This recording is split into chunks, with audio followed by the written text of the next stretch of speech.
السلام علیکم، میں ہوں عامر سہیل اور آپ دیکھ رہے ہیں میرا یوٹیوب چینل عامر وائس ٹی وی۔ آج بہت بڑی اور بری خبر میں آپ کے سامنے پیش کر رہا ہوں۔ جتنے بھی سوشل میڈیا کے ورکر ہیں جو یوٹیوب پہ کام کر رہے ہیں، انسٹاگرام پر کام کر رہے ہیں یا فیس بک پر یا ٹویٹر پر کام کر رہے ہیں، جتنے بھی سوشل میڈیا کے ورکر ہیں ان کے لیے میں یہ بری خبر لے کے آیا ہوں کہ پاکستان میں 22 جولائی کو یوٹیوب بند کرنے کا عندیہ دے دیا گیا ہے۔ جج صاحب نے یوٹیوب بین کرنے کا عندیہ دیا ہے۔ یوٹیوب ہزاروں لوگوں بلکہ لاکھوں لوگوں کا روزگار ہے۔ یہ جتنے بھی بے روزگار ہیں وہ یوٹیوب پر محنت کر کے پیسہ کما رہے ہیں۔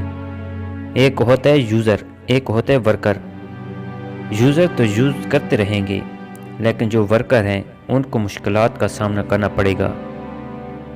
خدارہ حکومت پاکستان سے اپیل ہے کہ یوٹیوب کو بند نہ کریں۔ جو لوگ یوٹیوب پر کام کر رہے ہیں ان کو کام کرنے دیجیے۔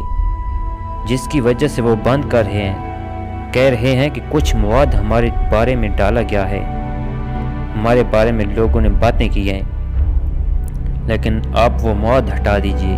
یوٹیوب کو کیوں بند کر رہے ہیں؟ یہ بہت سے بے روزگار لوگوں کا روزگار ہے۔ خدارہ یہ یوٹیوب پاکستان میں بند نہ کریں، اس سے بہت سے لوگ بے روزگار ہو جائیں گے۔